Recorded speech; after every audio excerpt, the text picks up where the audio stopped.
জয়গুরু। পরমদয়াল শিশি ঠাকুরের শ্রীচরণে জানাই ভূমিষ্ঠ প্রণাম। আপনাদের প্রতি প্রত্যেককে জানাই রানন্দিত জয়গুরু। আজ ইষ্ট প্রসঙ্গে আমরা আলোচনা করব যে আমরা পরমদয়াল শিশি ঠাকুরের দীক্ষা নিয়েছি বটে, ঠাকুরকে ভালোবাসি বটে, কিন্তু আমাদের জীবনে ঠাকুরের কি প্রভাব পড়লো, প্রভাব হয়তো পড়েছে, আমরা হয়তো বুঝতে পারিনি। যদি বুঝতে না পারি তাহলে ঠাকুরের প্রতি ভালোবাসাটা বৃদ্ধি পাবে না। আপনারা একবার ভেবে দেখুন, যদি ভালোবাসি আর সেই প্রভাব ঠাকুর যে আছেন এটা যদি না আমরা বুঝতে পারি, তাহলে তার প্রতি আমাদের ভালোবাসাটা কিভাবে বাড়বে? ভালোবাসাটা না পারলে তার জন্য করাটাই বা বাড়বে কিভাবে? তো আজকে এই প্রভাব সম্পর্কে, এই ইষ্টভীতির প্রভাব, এই দীক্ষা নেওয়ার পর এই প্রার্থনা করার প্রভাব, এগুলো প্রভাব বুঝতে পারবো। ঠাকুরকে ভালোবাসার প্রভাব, ঠাকুর আমাদের কাছে কিছু চাইছেন, তাকে আমি দিতে পারছি, তার একটা প্রভাব। জীবনে ঠাকুরের প্রভাব আছেই আছে, এটা আপনি যদি স্বীকার করেন তাহলে এই প্রভাব দিনের পর দিন বাড়তে থাকবে, তার সঙ্গে আপনার যোগ বাড়তে থাকবে এবং তার প্রতি তার জন্য করাটাও আপনার ধীরে ধীরে বাড়তে থাকবে। আর যত এটা বাড়তে থাকবে আপনার তার প্রতি টান বেশি করে গজাতে থাকবে। ৩৩৬তম ঋত্বিক সম্মেলনে পরম পূজ্যপাদ শ্রী শ্রী আচার্যদেবের কিছু বিশেষ গুরুত্বপূর্ণ কথা আজ আমরা আলোচনা করব। অনেক বড় আলোচনা, খণ্ড খণ্ডভাবে একটু একটু করে বেশ কিছু প্রভাব সম্পর্কে আমরা আলোচনা করব। ঠাকুর আমাদের বললেন, সর্বপ্রথম আমাদের দুর্বলতার বিরুদ্ধে যুদ্ধ করতে হবে। কি ভয়ানক সাংঘাতিক কথা! আবার বললেন, দেহ থাকতে অহংকার যায় না, আর ভাব থাকতেও অহং যায় না। তাহলে আমাদের এই দেহটার থাকা, আমাদের বেঁচে থাকার মানেই তো দুর্বলতা। আবার বললেন, দেহ থাকতে অহংকার যায় না, আর ভাব থাকতেও অহং যায় না। তাহলে আমাদের এই দেহটার থাকা, আমাদের বেঁচে থাকার মানেই তো দুর্বলতা। দুনিয়ার মানুষ কি করে? যা কিছু কর্ম সে করেছে সেগুলোকে সে নিজ মুখে বয়ান করে আত্মশ্লাঘা অর্থাৎ অহংকারের প্রকাশ করে বেড়ায়। আর কি করে? যা কিছু কর্ম সে করবে ভাবছে সেগুলিকে নিয়েও অলীক স্বপ্নে বিভোর হয়ে আত্মসুখ অনুভব করতে থাকে।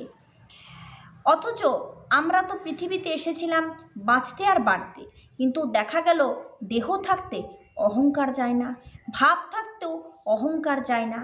আবার সবার আগে আমাদের দুর্বলতার বিরুদ্ধে যুদ্ধও করতে হবে। তাহলে কি কঠিন ফাঁদে যে আমরা পড়েছি তা সবাই ভেবে দেখুন একবার। এখন এই ফাঁদ থেকে মুক্তির উপায় ঠাকুর বলেছেন, কিন্তু তার আগে আমাদের এইটা নির্ণয় করতে হবে যে আমরা নিজেরা কোনটা চাই। সবাই পার্থিব সুখ উপভোগ করতে চাই, বস্তুগত চাহিদাগুলি পূরণ করে তৃপ্ত হতে চাই, কিন্তু মানুষের এই যে এত অসংখ্য পার্থিব চাহিদা, এগুলি কি সম্পূর্ণরূপে নিবৃত্ত করা সম্ভব? সম্ভব নয়।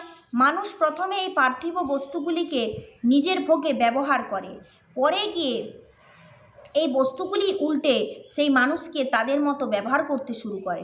অথচ জগতে কোনো বস্তুই চিরকাল থাকে না।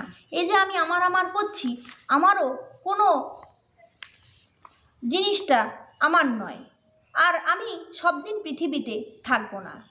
তাহলে উপায় কি? ঠাকুর বলছেন, মানুষ যেই মাত্র তার অহংকারকে কোনো উচ্চতর ব্যক্তি বা বিষয়ের সঙ্গে যুক্ত করে ফেলে, এই অহংকার তখন বিনম্র হয়ে পড়ে। তাহলে অহং যায় না ঠিকই, কিন্তু এটাকে সাবলাইম করে তোলা যায়, বিনীত করে তোলা যায়। আমরা নিজেদের সৎসঙ্গে বলি, সৎসঙ্গ মানে কি? ঠাকুর বললেন, সৎ বা একাশক্তিতে যার মন পূর্ণ থাকে সেই সৎ বা সতী। তাহলে একজন যদি সদ্গুরুর সঙ্গে, ঠাকুরের সঙ্গে যুক্ত হয়ে থাকে শারীরিক ও মানসিকভাবে, তবেই সে সৎ হতে পারে। আর সৎ সঙ্গী মানেই সতে সংলগ্ন থাকে, শক্ত হয়ে যুক্ত থাকে। যে ঠাকুরের এক কর্মী দীক্ষা দিতে বেরোবেন, তাহলে এখন চুজ আপনাকে করতে হবে। আমি ঠাকুরের দীক্ষা নিয়েছি, ঠাকুর আমাকে বলেছেন দুর্বলতার বিরুদ্ধে যুদ্ধ করতে হবে। আমরা বাঁচতে এসেছি, বাড়তে এসেছি, কিন্তু এই যে দেহ, এই দেহর থেকে অহংকার আমাদের যাচ্ছে না। অথচ অহংকার নেই এমনটাও হয় না। তাই ঠাকুর কি বলছেন, সতে সংলগ্ন, সতের সাথে যুক্ত হতে। সতে সংলগ্ন থাকলে মানুষের কি হয়, তার ইচ্ছাগুলি তখন সেই সতের দ্বারাই পরিচালিত হতে শুরু করে, সেই সতই তার জীবনের দিক নির্দেশ করতে শুরু করে। আর এই সংলগ্ন হওয়ার জন্য কি চাই, চাই অঙ্গীকার, চাই সংকল্প যে আমি থাকবো তোমার সাথে। কিভাবে সংকল্প করব, যে আমি থাকবো তোমার সাথে। আর চাই উৎসর্গ, আমাদের যত পার্থিব সুখ আছে, যত বস্তুগত সম্পর্কগত সুখ আছে, সব কিছুকে উৎসর্গ করে দিতে হবে, শুধু তুমি মাত্র আমার থাকো। তাহলে এইভাবে আমরা অহংকারকে শেষ করব। এইভাবে আমরা আস্তে আস্তে নিজের মধ্যে অহংকারকে বাসা বাঁধতে দেব না। এই হলো অহংকার থেকে, দুর্বলতা থেকে মুক্তির উপায়। এটা আমাদেরকে ঠাকুর বলেছেন। এরপর আমি আলোচনার শুরুতে আপনাদের বলেছিলাম একটা প্রভাব আছে, সব কিছুর মধ্যে একটা প্রভাব আছে। হে ঠাকুর, তোমার সাথে আমি তোমাকে এত ভালোবাসি, কিন্তু আমি তোমার প্রভাব কিভাবে জীবনে বুঝতে পারবো? প্রত্যেকটা জিনিসের কিন্তু সময় আছে, সেই সময়ে আপনি বুঝতে পারবেন আপনার সাথে তার সম্পর্ক কতটা গভীর, আপনার সাথে তার টান কতটা গভীর। আমি যখন আমার প্রিয়জনকে হারাই, তখন আমি ঠাকুরকেই ভাবি। যখন আমার প্রিয়জনকে আমি সবথেকে বেশি ভালোবাসি, তখন আমি ঠাকুরকেই ভাবি যে ঠাকুর, তোমার জন্যই আমি একে পেয়েছি, তুমি আছো তাই এ আমার সঙ্গে আছে। তো এইরকমভাবে প্রভাব বোঝা যায়। আপনাদের আমি কয়েকটা ঘটনা বলছি, আপনারা শুনুন। ঠাকুরের এক কর্মী দীক্ষা দিতে বেরোবেন, এমন সময় দেখা গেল তার আসন্ন সন্তান সম্ভবা পুত্রবধূ ভয়ঙ্কর বিপদগ্রস্ত। গর্ভের মধ্যে শিশুটি উল্টে গেছে, তার নাভি জড়িয়ে গিয়েছে গলায়।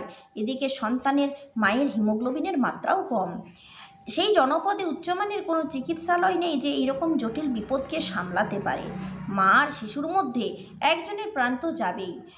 তো সেই কর্মী কয়েক মুহূর্ত কি চিন্তা করলেন, তারপরে কোনো দিকে না তাকিয়ে পাঞ্জার ব্যাগ আর দণ্ডটা হাতে তুলে নিয়ে বেরোবার জন্য উঠে দাঁড়ালেন। তার ছেলে তো বাপের উপর রেগে অগ্নিশর্মা, স্ত্রী বিস্ময়ে হতবাক। ঘরে এই পরিস্থিতি, আর তিনি দীক্ষা দিতে বেরোচ্ছেন। তিনি কিন্তু কারো কথায় কোনো রকম কর্ণপাত করলেন না, বেরিয়ে গেলেন। যথারীতি দীক্ষার সমস্ত কার্যক্রম শেষ করে যখন সন্ধ্যায় ঘরে ফিরলেন, তখন তার ছেলে পায়ে লুটিয়ে এসে পড়ে কাঁদছে, বাবা আমায় ক্ষমা করে দাও। এই সাইডে প্রচণ্ড বাতাস দিচ্ছে, যার জন্য একটু অসুবিধা হচ্ছে। আজকের ওয়েদারটাও মেঘলা, তো বাতাসটা দিচ্ছে। তো যাই হোক, আমি বলার চেষ্টা করছি, আপনারা একটু শুনে রাখুন। তো যথারীতি দীক্ষার সমস্ত কাজকর্ম শেষ হয়ে গেছে। এরপর পায়ে লুটিয়ে পড়ে এসে কাঁদছে, বাবা আমি বুঝিনি, আমায় ক্ষমা করে দাও। জানা গেল এর মধ্যে বৌমার গর্ভের শিশু কিভাবে যেন আবার সঠিক দিকে ঘুরে গিয়েছে, তার গলার ফাঁসও খুলে গিয়েছে, সম্পূর্ণ নিরাপদে স্বাভাবিক প্রসব হয়েছে। তাহলে সেই কর্মী কী করলেন, তিনি নির্বাচন করলেন সৎ আর সংসারের মধ্যে সেই সৎকে। তার চুজ ছিল ঠাকুরকে। আমি সতেই সংলগ্নে থাকবো হে গুরু, আমি তোমার সঙ্গেই থাকবো। কথাই বলে শ্যাম রাখি না কুল রাখি। সেই কর্মী যখন শ্যামকে রাখলেন, তার কুল কিন্তু আপনিই রক্ষা পেল। আবার এটা বারবার হবে, প্রতিবার হবে। এই আগে কিছুদিনের আগের ঘটনা, এই ঠাকুরের প্রভাব। এটা একটি ঠাকুরের প্রভাব নয় জীবনে? আপনি বলুন, ওই ঋত্বিক দাদা দীক্ষা দেওয়াটা মানে ঠাকুরের কাজটাকে আগে বেছে নিলেন। একবার ভেবে দেখুন তো, একে আগে হসপিটালাইজড করে দিই, আমার কাজ দীক্ষা পরে থাক, আমি ওটা কাল হলেও করতে পারবো। কিন্তু না, কোনো দিকে কর্ণপাত না করে ওই রকম অবস্থায় পাঞ্জা দণ্ড সব কিছু নিয়ে বেরিয়ে আগে ঠাকুরের দীক্ষাটা সমাপ্ত করলেন। কারণ উনি জানেন যে তার প্রতি তার ভালোবাসা, মানে ঋত্বিক দাদার ঠাকুরের প্রতি ভালোবাসা, এর প্রভাব তিনি এখনই সময় এসেছে, এখনই তিনি বুঝতে পারবেন। আমি আপনাদের আলোচনা করতে করতে বললাম না, তার প্রভাব বোঝারও সময় আছে, প্রত্যেকটা জিনিসের সময় আছে। আমরাও ঠিক তার প্রভাব বুঝতে পারবো যদি আমার তার প্রতি কিছু করা থাকে। এরপর দেখুন আরও প্রভাব জানেন, এই যে প্রার্থনার প্রভাব কম নয়। করমণ্ডল এক্সপ্রেসের সঙ্গে একটি এক্সপ্রেস ট্রেন এবং একটি মালগাড়ির একসঙ্গে মুখোমুখি এক ভয়াবহ সংঘর্ষ ঘটল। করমণ্ডল এক্সপ্রেসের সঙ্গে আরেকটি এক্সপ্রেস ট্রেন এবং একটি মালগাড়ির একসঙ্গে মুখোমুখি এক ভয়াবহ সংঘর্ষ ঘটল। সেই বীভৎস দুর্ঘটনায় যেখানে প্রত্যেকটি কামরায় প্রায় প্রত্যেকজন হয় আহত নয় নিহত হয়েছেন, সেখানে যে যে কামরায় যতজন গুরু ভাই ছিলেন সবাই রক্ষা পেয়ে গেলেন, কারো কিচ্ছু হলো না। সংযোগটা এমনই, ওই দুর্ঘটনার মুহূর্ত তখন ছিল সন্ধ্যা প্রার্থনার সময়, আর গুরু ভাইরা যে যেভাবেই হোক ওই মুহূর্তে শুধু ওই প্রার্থনার সূত্রটুকুতে তারা ইষ্টের চিন্তায় মগ্ন ছিলেন, মানে তারা প্রার্থনা করছিলেন। তাহলে কেবল এই মুহূর্তের মগ্নতার জোরেই তারা প্রত্যেকে এইভাবে রক্ষা পেয়ে গেলেন, একমাত্র সেই সতে সংলগ্ন থাকার কারণে। তাই সতে সংলগ্ন থাকার জন্য আগে লাগবে নিজের অঙ্গীকার, নিজের উৎসর্গ, আর কি লাগবে বাস্তব যা তাকে ক্রমাগত অনুধাবন করবার, বুঝে চলার ক্ষমতা। কারণ সতের মধ্যে সত্য আছে। সত্য কি? ঠাকুর বলছেন যার অস্তিত্ব আছে, বিস্তার আছে, তাই হচ্ছে সত্য, তাই বাস্তব। পদার্থ বিজ্ঞানও সেটাই বলে। তাই সতে সংলগ্ন থাকা মানে বাস্তবের সঙ্গে সংলগ্ন থাকা। আমরা কি জানতাম? ব্রহ্ম সত্য, জগৎ মিথ্যা। ঠাকুর বললেন না, ব্রহ্ম সত্য আর জগৎও সত্য। তাহলে ঠাকুরও সত্য, এ জগৎও সত্য। ঠাকুরও বাস্তব, জগৎও বাস্তব। অতএব বাস্তবে যুক্ত থাকতে হলে মানুষকে বাস্তব কর্মই করতে হবে, অবাস্তব গল্প না। তো এরপর ঠাকুরকে যদি সত্যি ভালোবেসে থাকি, তাহলে আমি থাকতে পারি যেমন ছিলাম তেমনই কি থেকে যেতে পারি? না, সে অধিকার আমার নেই। বিজ্ঞান বলছে যতক্ষণ পর্যন্ত বস্তু স্থানান্তর না হচ্ছে ততক্ষণ কোনো কর্ম হয়েছে বলে বোঝা যায় না। অতএব মানুষের সত্তা তার জীবনের যত কর্ম, যা কেবল ওই বস্তুগত বা সম্পর্কগত পার্থিব চাহিদাগুলোর পানেই চেয়ে এসেছে, সে অঙ্গীকার করবে, সংকল্প করবে যে ঠাকুর আমি কেবল তোমার সাথেই যুক্ত থাকবো, আমি কেবল তোমাকেই চাই, শুধু তোমাকেই চাই, এই বিশ্বাস লাগবে আমার। আপনি তাকে ভালোবাসার, তার নির্দেশগুলো পালন করার এই প্রভাব জানেন? শুনুন তাহলে। ঠাকুরের এক ভক্তর কাহিনী বলি। ঝাঁঝা রেল স্টেশনে স্টেশন মাস্টার ছিলেন সুবোধ সরকার। দেওঘর থেকে ঝাঁঝা নিশ্চয়ই নাম শুনেছেন। ঠাকুরবাড়ি যাওয়ার পথে আমরা বিভিন্ন ঝাঁঝা ট্রেনগুলোর নাম শুনি। তো ঠাকুরের আদেশ হলো সুবোধটার উপর সেখান থেকে তিনি একটি বিশেষ ভেষজ লতা সংগ্রহ করে আনতে হবে পরদিন সূর্যোদয়ের আগেই। এখন সেই যুগে রেলে এত শত সংখ্যায় ট্রেন ছিল না। সুবোধটা সন্ধ্যার মধ্যে সেই লতাগুল্ম সংগ্রহ করে ফেললেন বটে, কিন্তু ততক্ষণে শেষ ট্রেন চলে গিয়েছে। এবার তিনি ঠাকুরবাড়ি ফিরবেন কিসে? তার মনে এবার সংশয় দেখা দিল, কিন্তু তিনি সেই সংশয়কে সরিয়ে দিলেন। তিনি নেতিকে ছেড়ে ইতিকেই ধরলেন, আর ওই শূন্য রেল লাইন ধরে হাঁটতে শুরু করে দিলেন। সমীক্ষা বলছে একজন সুস্থ মানুষ একটানা বড়জোর 3 ঘন্টা হাঁটতে পারে, এবং তাতে বড়জোর 20 কিমি অবধি যেতে পারে। এই যে পরম দয়ালের আশীর্বাদ, কোনো কিছুর কথা মানা হবে না। আর সেই রাতে সুভদ্রা হাঁটলেন 10 ঘন্টা, পাড়ি দিলেন 46 কিমি পথ। ক্ষতবিক্ষত শরীর, বিজ্ঞান বলবে এনাকে মুহূর্তে বিশ্রাম দিতে হবে, কিন্তু প্রেরণা তাকে প্রতি মুহূর্তে উচ্ছ্বসিত করে রেখেছিল, যে তাকে সূর্যোদয়ের পূর্বে গুরুর কাছে পৌঁছাতেই হবে। যে প্রেরণা তার সব নেতিবাচকতাকে ইতিবাচকতায় নিয়ে গেছে, তাকে অবিরাম বলে গেছে হ্যাঁ তুই পারবি। সেই পারগতার জোরে তিনি যখন সেই ঔষধি লতার বস্তা নিয়ে ঠাকুরের সামনে এসে দাঁড়ালেন, আকাশে তখন সবেমাত্র সূর্য উঠেছে। ঠাকুর বললেন এটাই তো সেই হনুমানের সূর্যকে বগলে করে নিয়ে আসার তুলনা। কে করেছেন এই অবিশ্বাস্য কর্ম? আমাদের মতো সৎসঙ্গী মানুষই তো করেছেন। প্রত্যেকেই আমরা সেই ইতিবাচক সঙ্গের মধ্যেই তো থাকতে চাই, আর তাকেই তো বলি সৎসঙ্গ।